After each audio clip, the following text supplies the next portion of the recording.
Hello again, New Bedford. And here we are again with Wheeling City Ghosts for a really exciting show this week where we're going to focus on one of my favorite things, and that's electronic voice phenomenon, or EVP. Here to join us this week as my co-host is one of our newest members of the team, Donna Stagman. And she's on the team working with audio as I do, and she also has some sensitivities that help us on investigation. Happy to be here. Thanks so much for inviting me, Luann. EVP is awesome. I love EVP. It's actually one of my favorite things to do. When I was putting together my book, Dead Whispers, it was really important to me to make those recordings in a way that anyone could understand them. You know, not everyone is an investigator that comes out into the field and goes over audio recordings and is used to hearing these frequencies that are not audible to the human ear. So working with a lot of different people who are not investigators, I kind of ended up cutting them differently from what most people do. And when you hear the next recordings that we're going to play, you'll probably notice this. There's a longer part in the beginning, and that's always the original EVP as it was recorded. And then I take just the EVP and put it at the end, and I make like a little loop that repeats just the EVP 3 times. And usually that one's a little bit amplified to help you hear it more. Like the first EVP that you heard, Hello Again, these next recordings were taken in a private location in Fall River. Without any further ado, we'll play the screamer and you guys can hear it for yourself, and then we'll get Donna's take on what she thinks about this recording. They were going to try to get access to the office.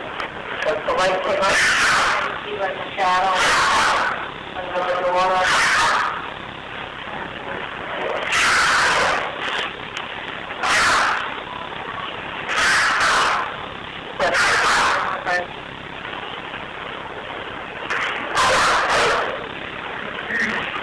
So we already have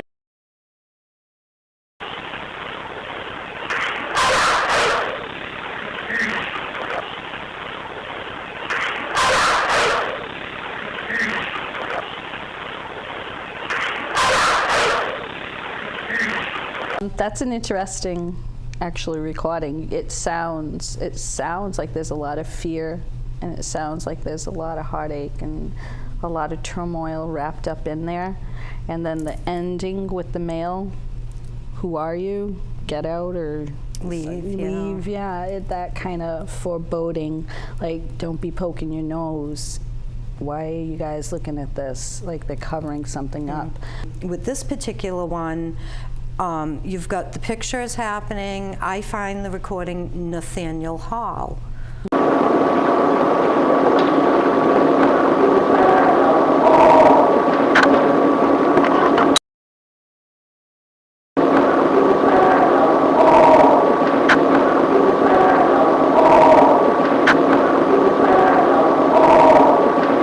This next CVP that we're going to do is probably one of our most famous ones, and it has been featured on TV quite a few times. A lot have come to think that this next one, I'm a Good Daughter, said in a female Victorian accent voice, could be Lizzie Borden, and I'm open to that. And if it is Lizzie Borden, I think that she's proclaiming innocence to the crime. I'm a good daughter.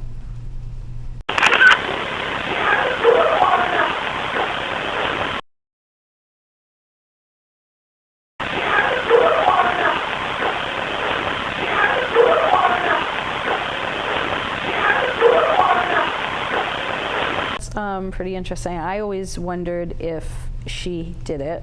I think it is someone, be it her sister or Lizzie, saying, I didn't, you know, I wouldn't do that. I'm a good daughter. Here we are again. We're still in the John Morse room, the Abbey murder room. This female voice just comes out and she's whispering. You'll get to hear it a few times when we play it. It says, "Oh, geesh. There's a man in the hall. Watch the murderers repent." What? Not jeez, man. Okay. Jeez, man. Okay. Jeez, man. Okay. Jeez, man. Okay. The next EVP that you'll hear, I think in its own way shows more of an aware spirit, and I kind of think it's a little bit on the sinister side in a way. Whaling City Ghosts has always been open to trying new things, experimenting, being innovative with the way that we investigate to collect better evidence. So Gabby and I, Gabrielle Lawson, who's, you know, is our head of scientific research and is actually a chemist who works in science every day. We were doing an experiment. It sounds strange, but hey, that's what we do sometimes. We actually took a pendulum and we asked it to help us find protective crystals to go on this investigation at Lizzie Borden's this night. And we did that, and we put those crystals in our pockets. And this next EVP says she has rocks like knives. Daddy, would you? Sorry, I'm really feeling this rock.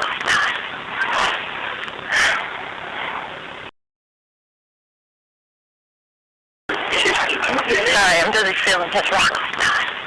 Sorry, I'm really feeling this rock. Sorry, I'm really feeling this rock. The next EVP that we have comes from one of our favorite private homes, and it's actually out in Dartmouth, Mass.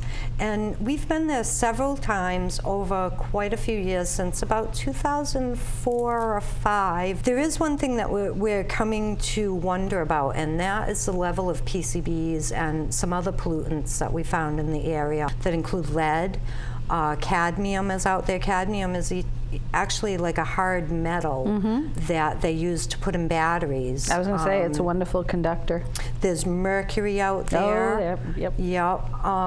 But the biggest thing that we look at a lot of times is these PCBs. You know, with this particular group of EVP here, we're looking at houses that have those kind of things. They've got pollutants around them. They've got a lot of history, and they're incredibly haunted from all ages, it seems. So these next few, the next one that we're going to play is from Dartmouth, and it's very near to the Freetown State Forest in Copycat, which right there you're opening up a whole can of worms. Back to the Bridgewater Triangle. Yep, it's right on the very corner of that. This particular one, we're taking a break, and the rest of the team is in another corner across the room from me, and they're talking about a map with names on it of the area through history. It's an 1800s map. And one of the team members at the time was actually named Tara. So I'm sitting in this chair, and I really have the feeling there's a young female child behind me. So I'm sitting here while everybody else is not really paying attention to me, and I know it's there, so I ask it to say hello. Right away in the recording, it says hello. And then I go on and I say hello, Tara. And you can tell how young this child is when you listen to this particular EVP, because she can't really even pronounce Tara right. It comes out almost sounding like tiara. But go ahead and roll the EVP, and we'll see what you think about that. I was born up north in North Andover. Had a lot of these kind of names where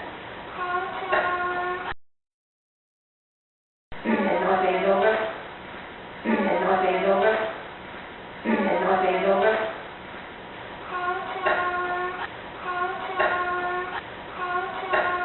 Yeah, that's interesting because it sounds like a child that can't formulate the word correctly just yet. Like young, really young, 2-year-old. Those little guys. Yeah, being sensitive to different energies and spirits and stuff, I can say, yeah, when you feel a child's energy or the remnants of a child's, it's different. That EVP definitely, it has that little like whimsy, little rhythmical, childlike sound, and I think it is that of a child, because like I said, it doesn't form the words right. It's trying to. It's like a child learning to talk. This next EVP is again from a private location, and we're coming into a Acushnet now in Massachusetts. And it's funny because as time has gone on, we are beginning to think that there's something a little funky about the Acushnet River. There are a lot of haunts located along the Acushnet River. Like I say, this next one is a private home, so we can't really say too much about it, but it is very near to the Acushnet River. And this one we believe says, "Stitch in time saves 9" in a little girl's voice. When you play it forward, that is. When you reverse this one, it again sort of becomes a bit sinister to us. And what it says is, parents go to sleep.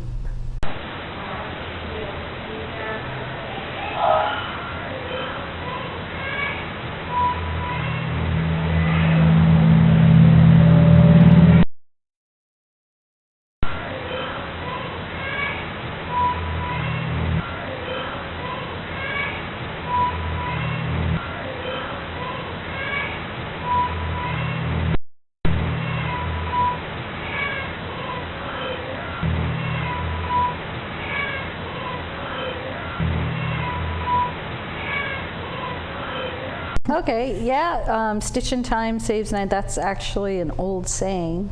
That it's almost like a little nursery rhyme or something.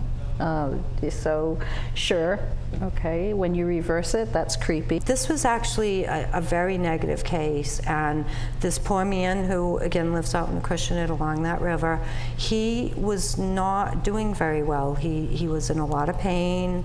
There was activity going on in the house. It seemed like everything in his life was just kind of going down the tubes. What they say in this particular recording is, there goes the house, they know. So to me, that's, like I say, they knew we were up to them, had caught up to them, I should probably say.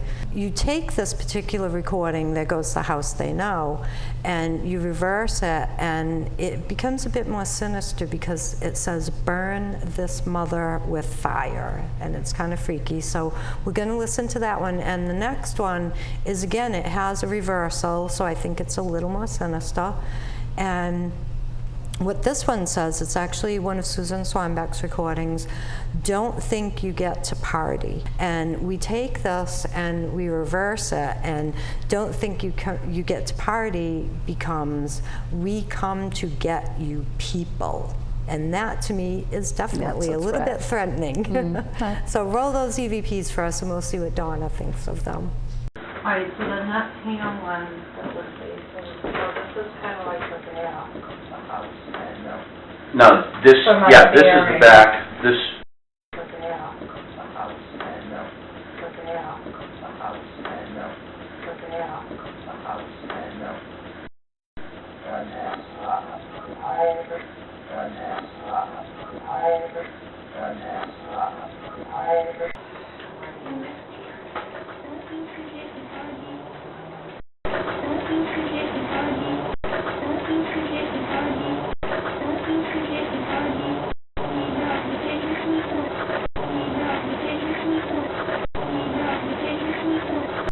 lots of different energy going in and out of that house. I mean, it's just feeding. And if it's established fear, which you know it has, we have confirmed that he was very much afraid. Okay, they feed on that. Oh, definitely. Big time. And again, it doesn't have that childlike little whimsical kind of feel to it. It has something a little bit more foreboding, maybe something with some intent. And here we go again with the Acushnet River. The funny thing about these next recordings is a couple of them are almost off the charts loud, like coming into the range of human voices even. The first one that you're going to hear is Put Us Out, and we don't really know. We've got a couple of ideas of what that one is about. The next one, Find Us, we still are curious about that. The last one, and you know, we still to this day cannot figure out what this EVP means. You know, is this Spirit Bob some kind of interdimensional taxi driver who's going to drive us to some destination somewhere out there? We really don't know, but the forward playing of this particular EVP set to our destination, call Bob, Bob, Bob, clearly 3 times Bob. You take that particular recording and again reverse it, and is he a taxi driver or is he a murderer of girls? Because when you turn around backwards, not only does it say Bob 4 times, but it says he shivved the girls. Yeah, the microphone is right there, so just kind of hold it like that and walk around, see if you catch anything on it.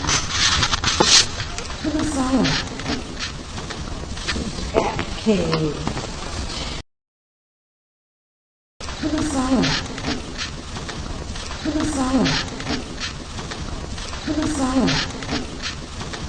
No, I think he went to go find you guys, actually.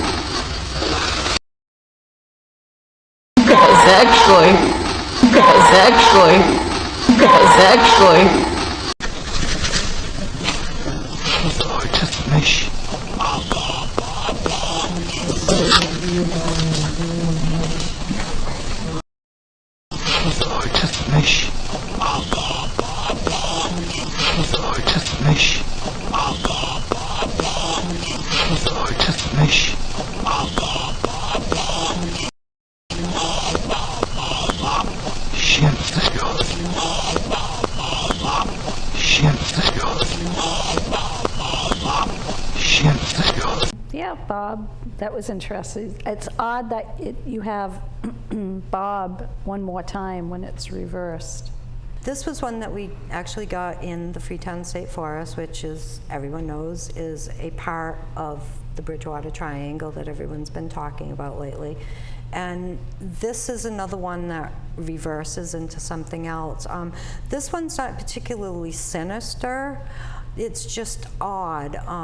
The original recording, you'll hear Gabby and Sue talking to each other while we're out there, and there's a whisper that comes in, and it says, having trouble with that. And then shortly after that, and this particular phrase actually doesn't make any sense. She's really part remnant, and you'll see that on the screen. Now you take these recordings and you flip them around backwards, like I've been doing with these other ones, and the having trouble with that becomes, now there were white men. And the funny thing is that did happen in the area. It was a native place, and the white men came in and pretty much took over the land. And then that other part, the second part, where it says she's really part remnant, you turn that around and it says, then they ripped off the English. Here, the response to the name. Oh, don't say nothing.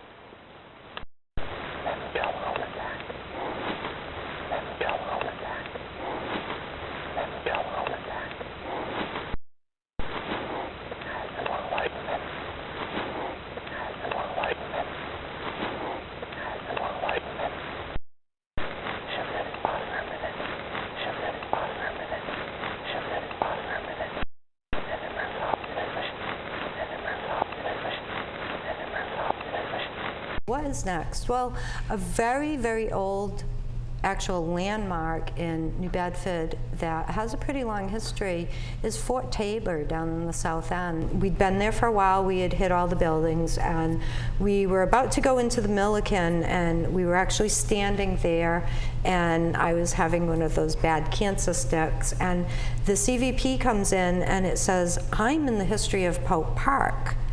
And when I'm reviewing this later on, I'm saying Pope Park, that's in Acushnet. Right. And I kind of maybe thought that this had something to do with a person who was from Acushnet. And for some reason, I took this recording and reversed it. And it says a totally different thing. And again, it's borderline sinister because it almost seems like he's being a little sarcastic. Why are you standing there?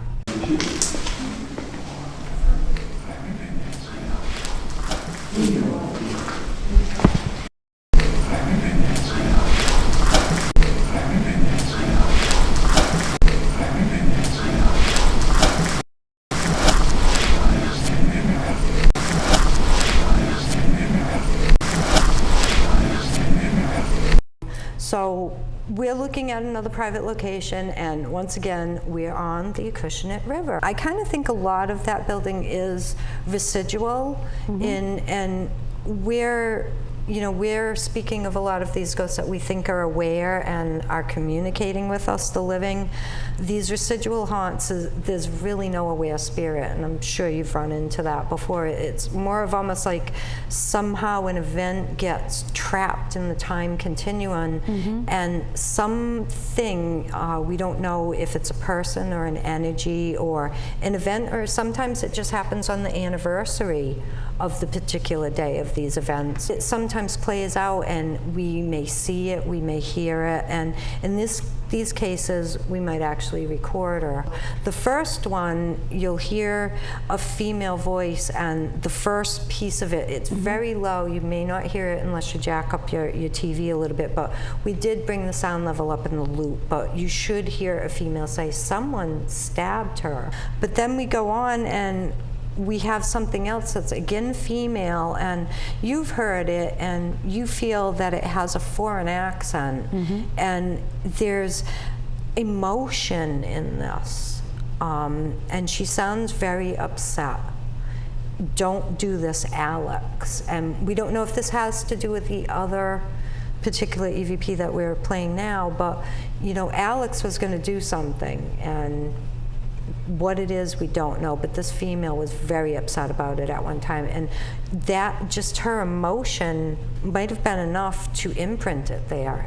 Well, You ask a question, there's no response. When you go to ask the next question, like when you play it back, you get just the question.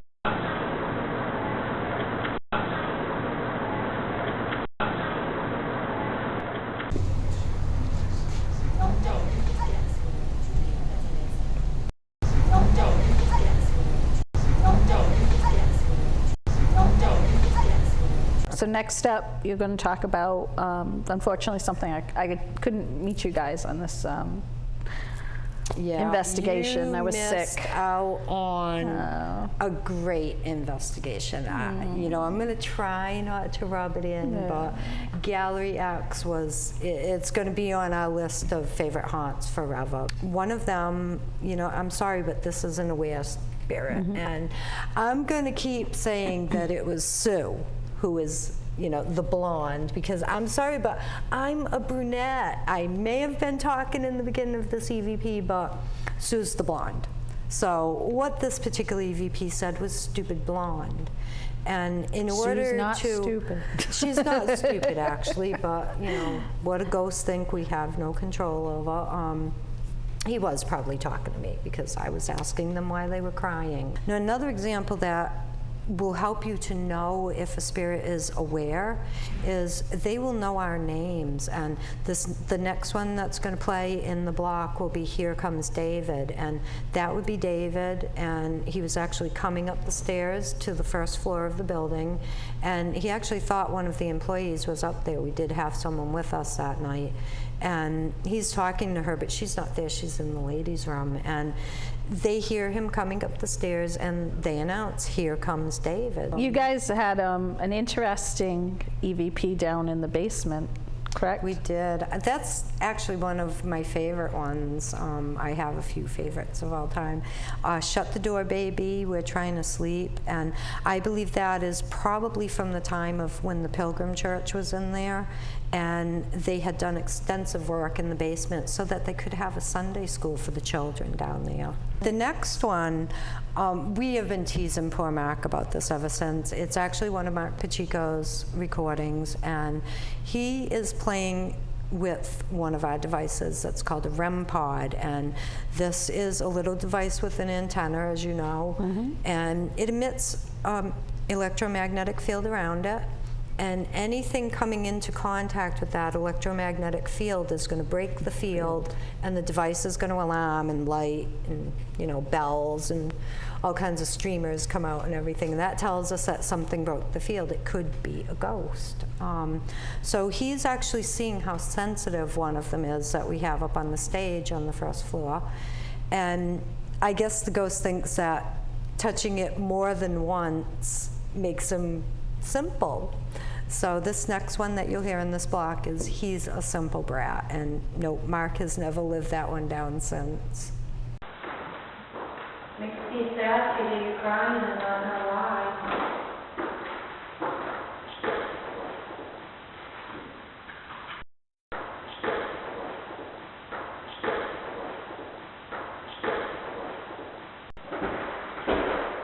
You really make them dance, come on downstairs screaming. Are you here? Laurie?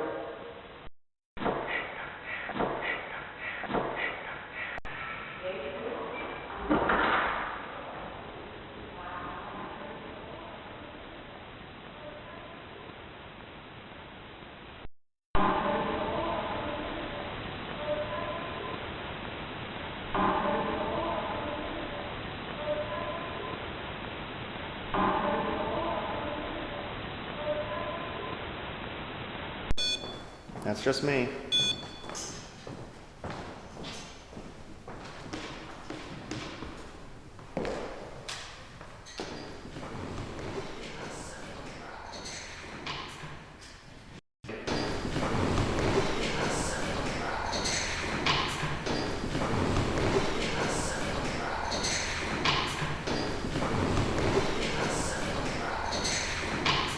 This particular one says, let's try to turn the power to the people, and you feel a little bit of an accent in there too, at least I do.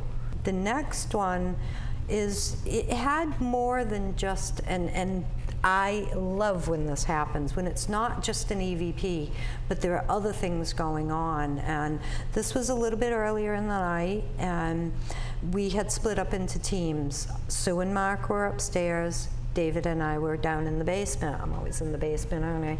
And we were actually sitting on the stage. No, actually, I was sitting on the stage. And there was a REM pod behind me, like I explained before, with that electromagnetic field around it. And David was in front of me. We were actually doing some EVP work where we asked questions.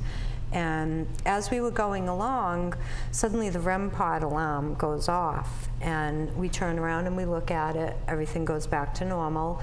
And as I'm sitting there, and I had a long sleeve shirt on that night, and suddenly it was like something clamped up against my arm, and it was bitterly cold. And you'll hear me saying that it's cold, because at the time when I say this, David actually comes over with his thermometer, which the one he was using, it's like a beam that tries to get an accurate reading on something like that. When you're throwing body heat out into this cold spot, we just could not get a good reading on that. So I'm a little disappointed that we couldn't get a reading of the cold spot, but at the same time we have the REM pod going off. Then suddenly we have something cold clamping up against my arm, which would be considered a personal experience. I get a lot of those. And then you have this EVP that says, I'm David, on the floor with Luann. And that one, it still gets me to this day. That's an aware spirit. This next one, I actually love when this happens because this was really early in the night and we're still setting up equipment. David is actually down in the basement putting some equipment into the kitchen area, and he turns on his recorder, and I'm the one who went over this recording, and it's not even 10 seconds in and this ghost already wants to know, who is that? Okay, here we go.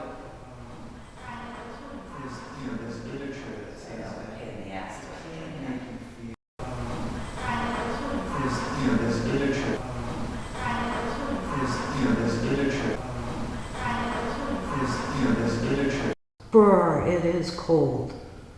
I mean, really cold. It's one spot on my forearm. I'm trying to get that. Yep, I got them on for you. Yep, I got them on for you.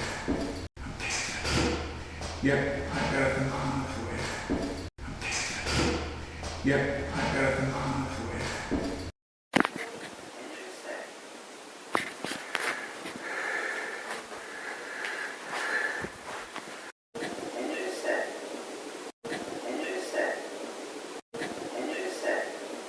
Well, thanks. I had a great time coming and talking about EVPs, listening to some great EVPs. Look forward to doing some more things with Whaling City Ghosts. And for everyone watching out there, hey, look us up on Facebook. This pretty much has been a really fun episode of Whaling City Ghosts Presents, and we hope to see you next time for some more scary stuff.